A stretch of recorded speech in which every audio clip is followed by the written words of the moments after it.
nossa terceira aula sobre o estudo do perispírito. E se tudo der certo, nós teremos a aula de hoje e mais uma aula semana que vem e a gente encerra então o nosso estudo. E hoje nós vamos falar sobre uma coisinha muito interessante, que é o pensamento. E a gente pergunta, né? O que é o pensamento? Muita gente fala que quem pensa é o perispírito, que o pensamento é uma propriedade do perispírito. Tem gente que fala que o perispírito ele é onde se armazenam todas as memórias do espírito. Não há razão para isso. Né? Não há razão para isso. O perispírito não é a causa do nosso pensamento. O pensamento é uma propriedade do ser inteligente, do foco inteligente, do princípio inteligente que somos nós. Aquela flama, né? Então, aí pergunta-se, né? O que é então o pensamento? A gente precisa ver o seguinte: não há uma clareza muito certa sobre o que é pensamento. Não dá para definir, não dá para conceituar, e é só você tentar responder para você mesmo o que é pensamento. E só o fato de você pensar o que é o pensamento, você já está pensando. É uma coisa assim muito interessante, né? Mas os pensamentos, eles são estados internos do princípio inteligente que tem muito a ver com a vontade, com os desejos, tem a ver com as percepções, com as sensações que nós temos, nossos sentimentos, nossas emoções, nossas paixões, nossa consciência, nossa memória, entendimento, razão, imaginação, isso só para você ter um resumo. Se a gente for fazer uma reflexão sobre nós mesmos, né, parar para pensar um pouco, vocês podem notar que todas as vezes que eu estou irritado e nervoso, os meus pensamentos são da mesma qualidade. Se eu estou bom, se eu estou afável, meu pensamento também é assim. Quando eu estou diante de um estudo, eu quero conhecer alguma coisa, eu quero aprender alguma coisa, o meu pensamento também se volta para essa mesma coisa. Então veja que o pensamento ele sempre obedece ao comando da alma. Por isso que a gente não pode confundir. Muita gente confunde, fala que tem gente que já ouviu dizer que alma e pensamento é a mesma coisa. Não é. O pensamento ele é um atributo. Nós vamos ver com um detalhe daqui a pouco. Então a gente não deve ficar pensando que, nossa, o que será que é o pensamento? O que será que não é o pensamento? Porque só o fato da gente pensar já é pensar o que é o pensamento já é um pensamento. É muito difícil a gente definir e conceituar o pensamento. Mas tem muita coisa dele que a gente conhece, a gente sabe, né? Então, para a gente poder não analisar o pensamento em si, mas o que nós pensamos, a gente só analisa de forma introspectiva, porque a gente não consegue analisar o pensamento do mesmo jeito que nós analisamos um copo d'água, uma caneca. Não dá, não dá. Então vejo que há aí uma estreita ligação entre o estudo e o conceito do perispírito e o estudo e o conceito do pensamento. Por que é importante a gente falar do pensamento no estudo do perispírito? É porque justamente através do pensamento que o princípio inteligente ele plasma no perispírito, ele molda o perispírito do jeito que ele quiser. É pelo pensamento que ele faz isso. Então, tudo que nós pensamos, inclusive nossa memória, está na alma, não no perispírito. A gente não pode perder o conceito de que perispírito é matéria. Matéria não pensa, matéria não raciocina, matéria não é inteligente, matéria é matéria. Acho que na aula passada, né, nós falamos que se fosse possível um espírito abandonar o seu perispírito, o perispírito dele seria um corpo inerte, não teria qualquer sinal de vida. A gente precisa, por isso que a gente precisa ter em nós esse conceito muito firme do que é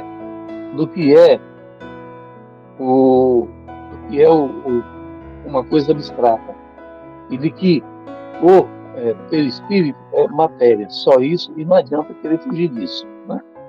No Livro dos Espíritos, pergunta 89, os espíritos gastam algum tempo para cruzar o espaço? E os espíritos respondem, sim, mas rápido como o pensamento. Essa é a velocidade do espírito quando ele se desloca no ar. Não é para todo mundo isso, não é em toda ocasião, mas para conceituar, sim, eles são velozes como o pensamento. Já no livro Espírito, nessa mesma pergunta, né, o Kardec complementa a pergunta a 89A.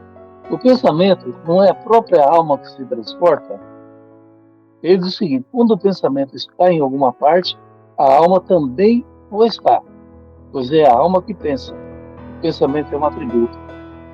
Então é bom a gente entender isso, e isso fica claro para a gente. Não é o pensamento que leva a alma aonde ele está, é a alma que pensa e vai aonde pensou.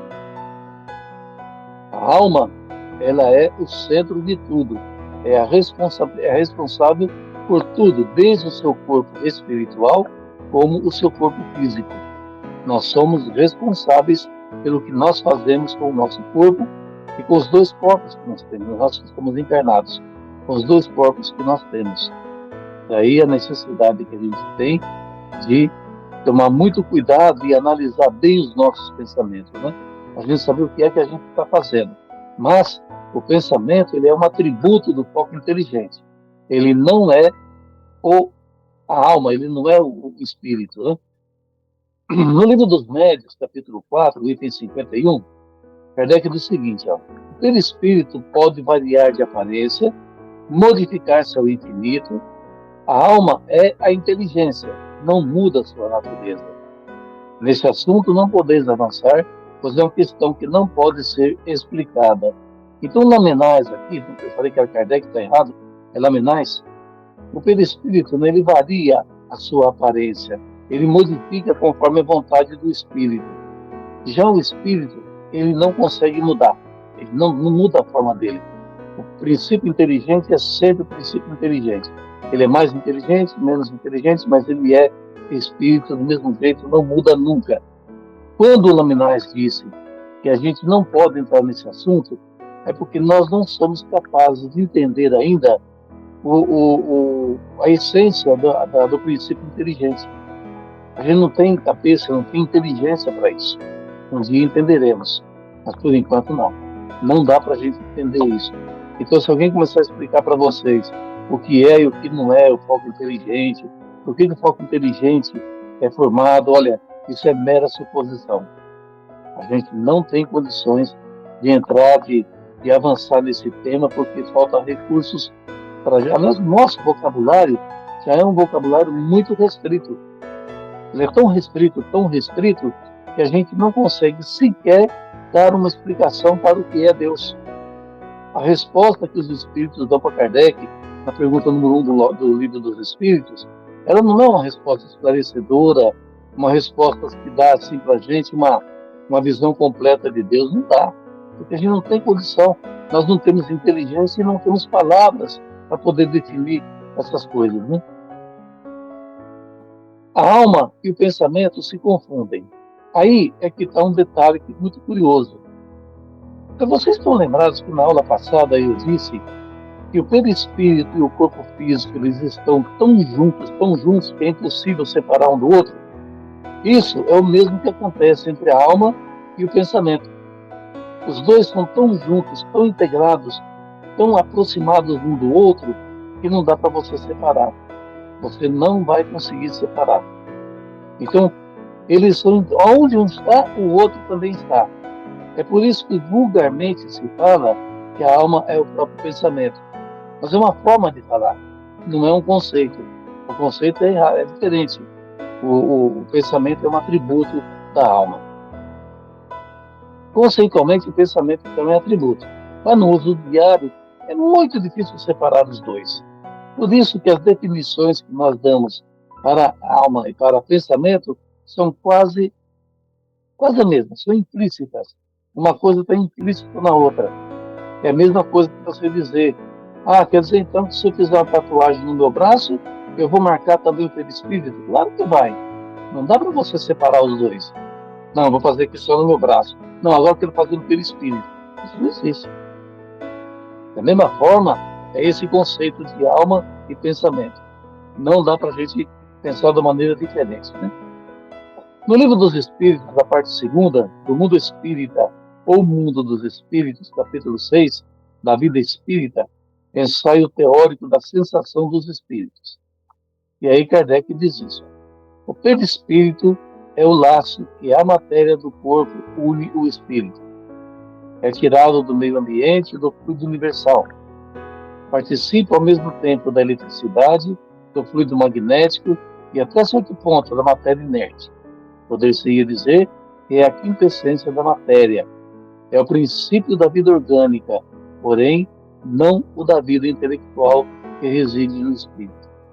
Aqui tem matéria para a gente falar, né? O perispírito é o laço que prende o espírito à matéria. Beleza, isso para nós é claro. Ele é tirado do meio ambiente do fluido universal. Nós temos o nosso ambiente aqui, tem um fluido universal nos envolvendo por todos os lados e a gente retira aquilo que a gente precisa para poder interagir com a matéria desse planeta. Participa da eletricidade, nós temos a parte elétrica no nosso corpo, temos o fluido magnético e até certo ponto da matéria inerte. Por que até certo ponto? Porque aquela união do perispírito com o corpo físico, ela é completa. Mas essa mistura vai até certo ponto. Chega um ponto que o perispírito, por exemplo, o corpo morre. O perispírito não tem nada a ver com isso. Então é até certo ponto. Difícil também estabelecer esse ponto. É por isso que a gente fala que não dá para você separar corpo físico do perispírito. Porque não dá para você precisar o ponto. Não dá para você dizer até aqui é perispírito, daqui para frente é corpo físico. Não dá. E outra coisa, quando ele fala que é o princípio da vida orgânica, muito provavelmente esse seja um dos motivos que leva as pessoas a acreditar que o perispírito é a forma do corpo físico, e não é. Porém, por que ele é o princípio da vida orgânica? Porque quando o perispírito está junto do corpo, está grudado no corpo, é o espírito, através do perispírito, que movimenta aquele corpo. Se não houvesse perispírito ali, o corpo é um corpo inerte. Ele pode estar cheio de fluido vital, mas ele não vai se mexer. Não vai se mexer, não vai sentir dor, nada. Um corpo inerte, sem vida. Então, por isso que ele é o princípio da vida orgânica. É através do perispírito que o espírito organiza o seu corpo. Mas não anda a vida inteligente. Ele não tem nada a ver com o princípio, com o desenvolvimento da inteligência. No Livro dos Médiuns, segunda parte, capítulo 1, item 55, é dito que o espírito é uma chama, uma centelha. Isso se deve entender com relação ao espírito propriamente dito, como princípio intelectual e moral, a que não se poderia atribuir forma determinada. Mas qualquer que seja o grau em que se encontre, o espírito está sempre revestido de um envoltório ou perispírito, cuja natureza se utiliza à medida que ele se depura e eleva na hierarquia espiritual. De sorte que para nós, a ideia de forma é inseparável da do espírito, e não concebemos uma sem a outra. O perispírito faz, portanto, parte integrante do espírito, como o corpo faz do homem. Porém, o espírito por si só não é o espírito, do mesmo modo que só o corpo não constitui o homem, porquanto o perispírito não pensa. Ele é para o espírito o que o corpo é para o homem, o agente ou instrumento da sua ação.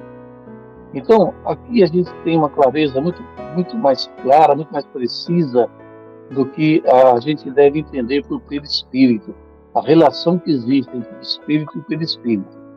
Não dá para separar os dois. Não dá. Mas o perispírito, ele é uma matéria essenciada, tão etérea que Kardec chamou de matéria quintessenciada, seria a quinta essência da matéria, e só que o perispírito e o espírito, eles são inseparáveis. Não dá para separar os dois, isso não existe. Vai ter sempre junto.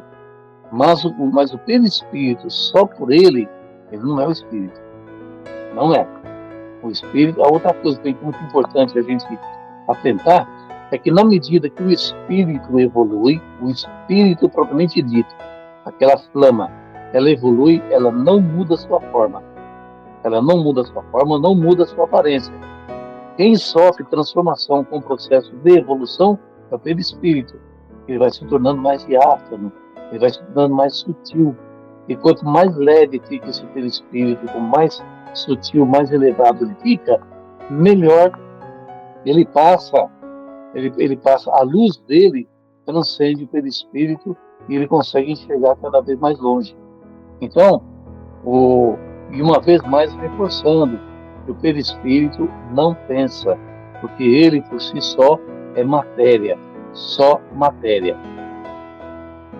No livro dos Espíritos, parte segunda, do mundo espírito ainda, né, da vida espírita, do item 257. Ora, não sendo o perispírito realmente mais do que simples agente de transmissão, pois que no espírito é que está a consciência, lógico será deduzir-se que, se pudesse existir pelo espírito, sem espírito, aquele nada sentiria, exatamente como o corpo que morreu. Então é o que a gente vem falando.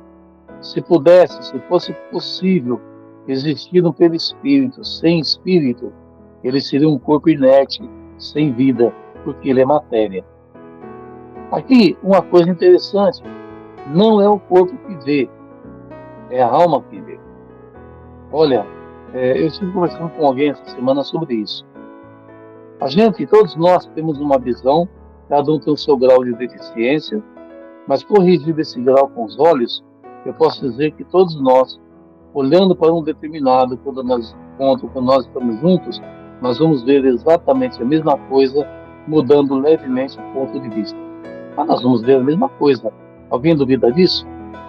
Aí é que está. A gente faz uma grande confusão. Quem é que enxerga? São os olhos que enxergam? Não. Quem enxerga são as almas. É a alma que enxerga, não são os olhos.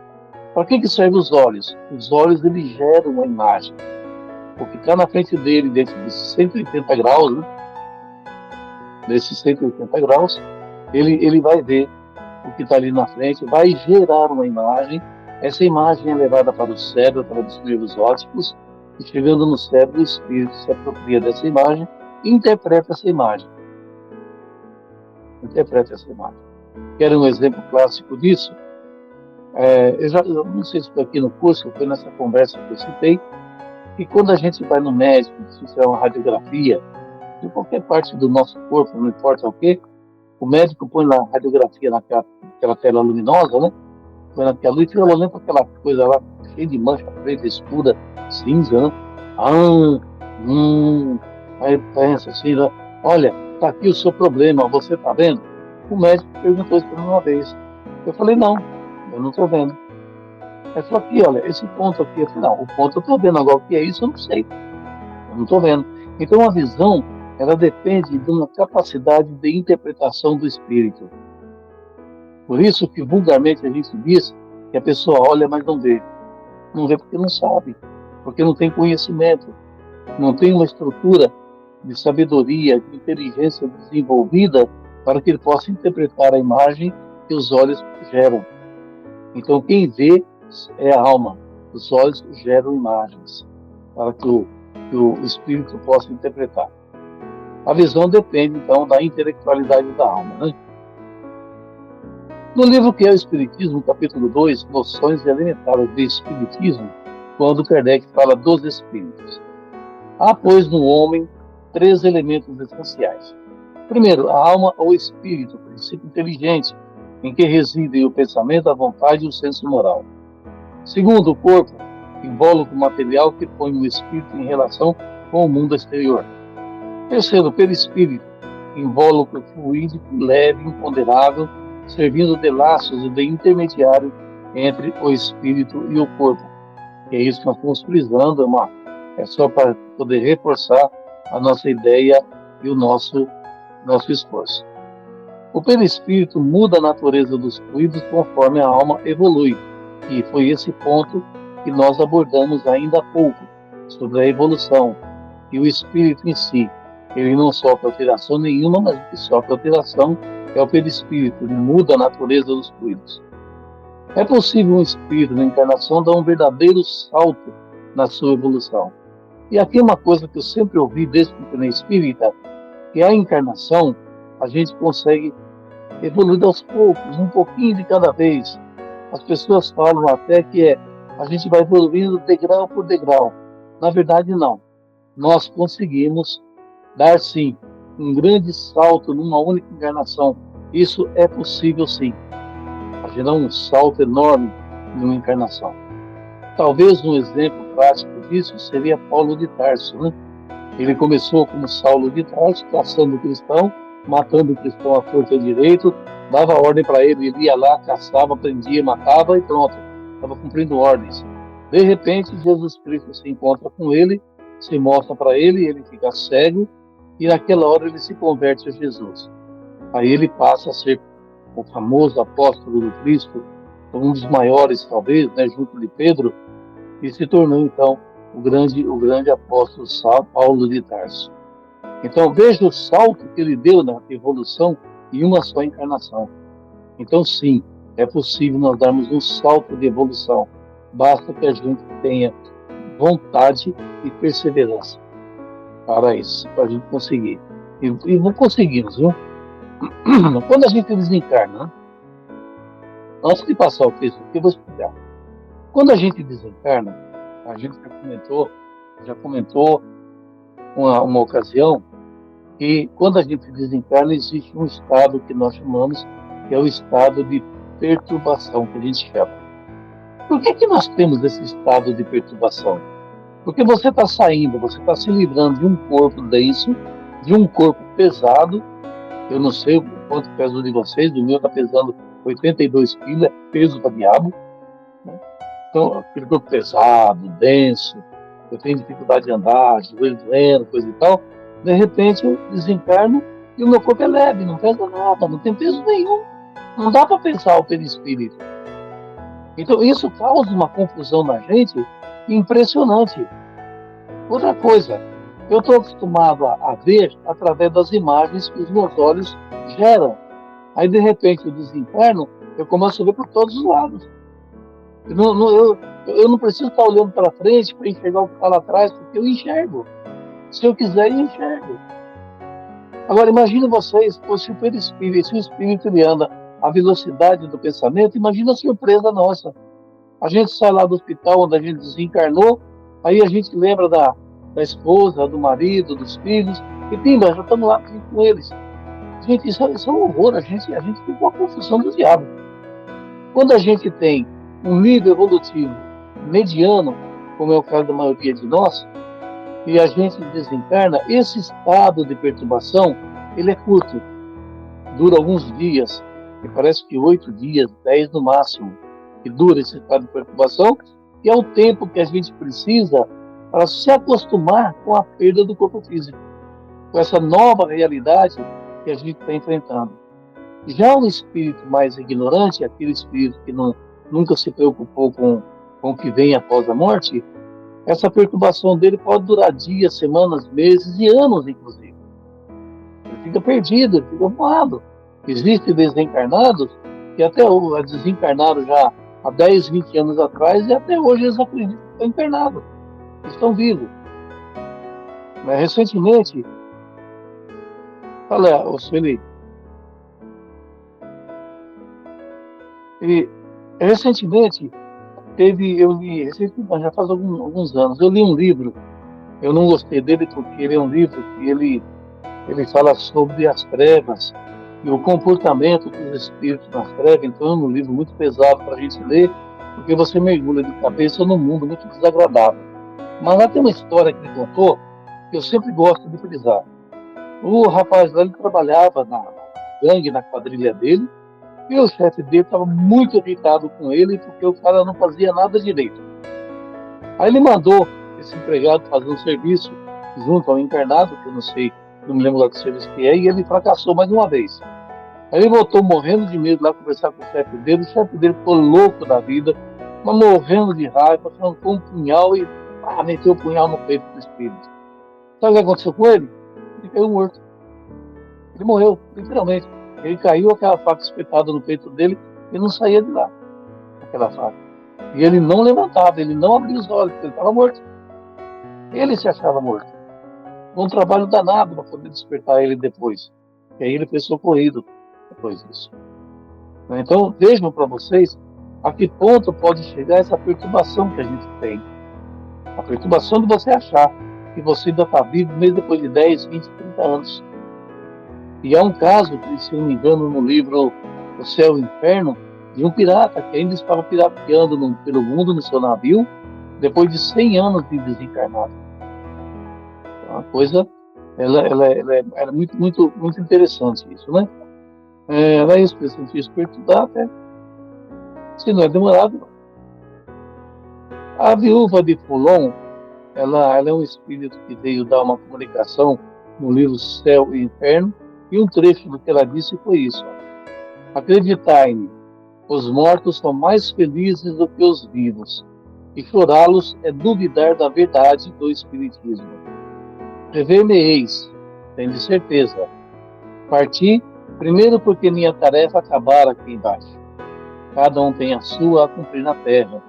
E quando a vossa tiver acabado, vireis repousar um pouco perto de mim, para recomeçar em seguida, se for preciso, visto que não é da natureza permanecer inativo.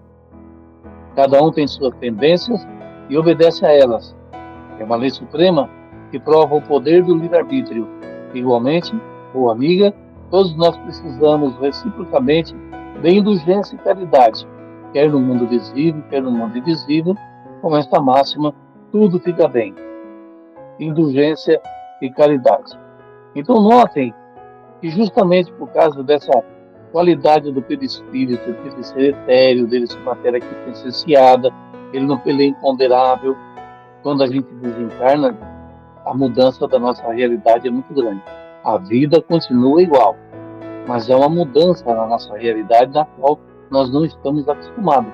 E a mudança é simples. Antes eu tinha um corpo físico, agora não tem. Isso faz toda a diferença na nossa cabeça. Toda a diferença. Então nós conhecemos. Aqui também é uma coisa interessante. A gente conhece muito mais da vida espiritual do que da vida material. Pare e pense um pouco. Quanto tempo vocês acham que vocês viveram desencarnado antes de nascerem na atual existência? Quanto tempo? A gente não sabe. E é uma coisa engraçada, porque a gente tem medo da morte. Por que a gente tem medo de morrer?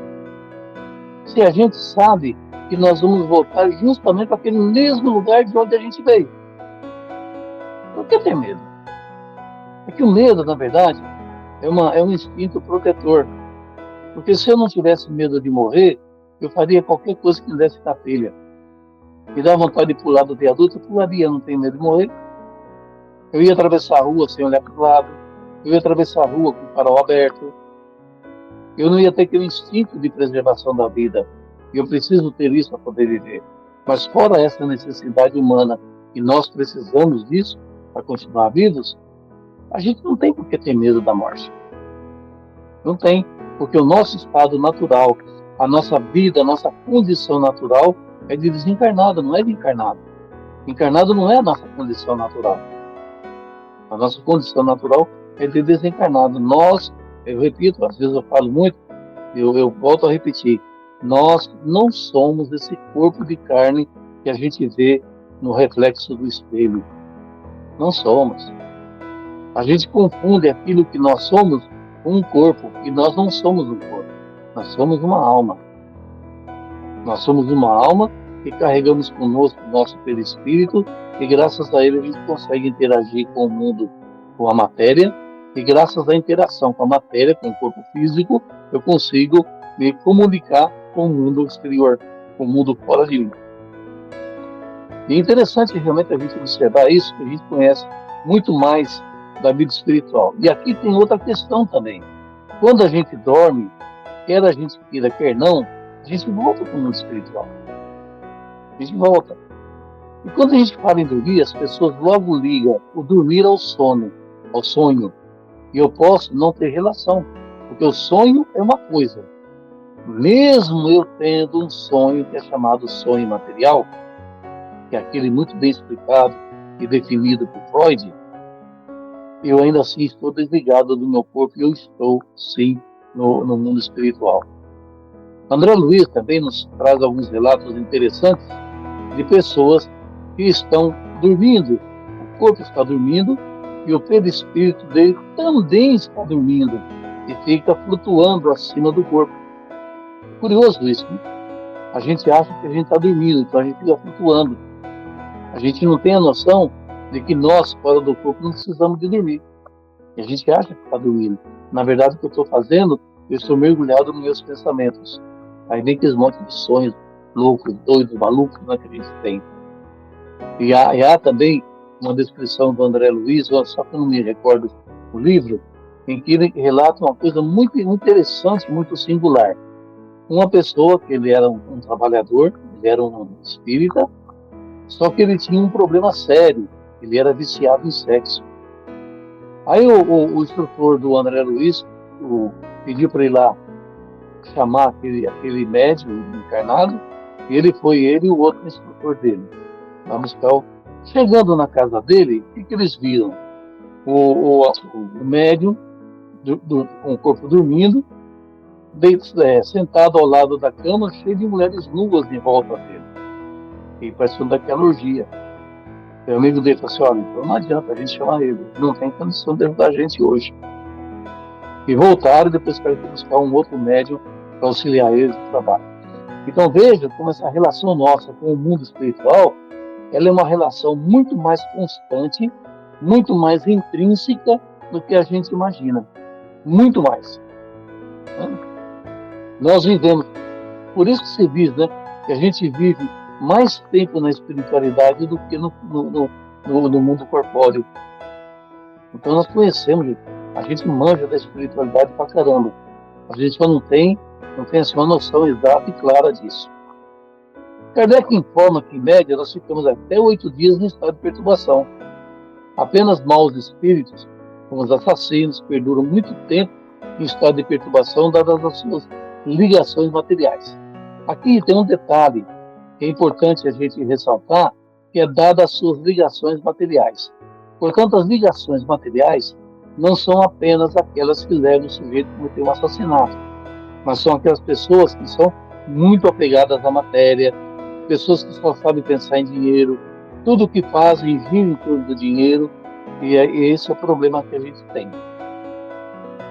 No Céu e Inferno, e no Livro dos Espíritos, quando se trata da passagem de um plano para outro, né? Aqui é para a gente dar uma olhadinha lá no Céu e Inferno e no Livro dos Espíritos. Na Gênese, falando sobre os milagres, capítulo 14, tratando dos fluidos, item 9, Kardec diz assim: olha, a natureza do envoltório fluídico está sempre em relação com o grau de adiantamento moral do espírito. Os espíritos inferiores não podem mudar de envoltório a seu bel prazer, pelo que não podem passar à vontade de um mundo para outro. Alguns há, portanto, cujo envoltório fluídico, se bem que etéreo e imponderável com relação à matéria tangível, ainda é por demais pesado, se assim nos podemos exprimir, com relação ao mundo espiritual, para não permitir que eles saiam do meio que lhes é próprio. Nessa categoria se deve incluir aqueles cujo perispírito é tão grosseiro que eles o confundem com o corpo carnal, razão porque continuam a crer-se vivos. Esses espíritos cujo mundo é avultado permanecem na superfície da terra como os encarnados, julgando-se entregue às suas ocupações terrenas. Outros, um pouco mais desmaterializados, não o são, contudo, suficientemente para se elevarem acima das regiões terrestres. Mais uma vez é interessante a gente chamar a atenção para a natureza desse envoltório fluídico. Como que ele muda, como que ele se transforma, qual é o efeito que ele causa na gente e que ele, em si mesmo, não é capaz de qualquer mudança. Todas as mudanças que se processam no perispírito têm o espírito como origem, porque em si mesmo, o perispírito não tem nada, ele é só um corpo de matéria, nem aparência ele tem. Quem dá aparência para ele é a alma. Aí você pega o livro Evolução em Dois Mundos, onde o André Luiz viu os órgãos daqueles espíritos que ele analisou. Mas é claro que ele vai ver. São espíritos que ainda estão presos à matéria, são espíritos ainda que não têm elevação, ou pouca elevação moral tem, e eles não conseguem se desvincular da matéria. Então, para e pensa um pouco, eu estou encarnado.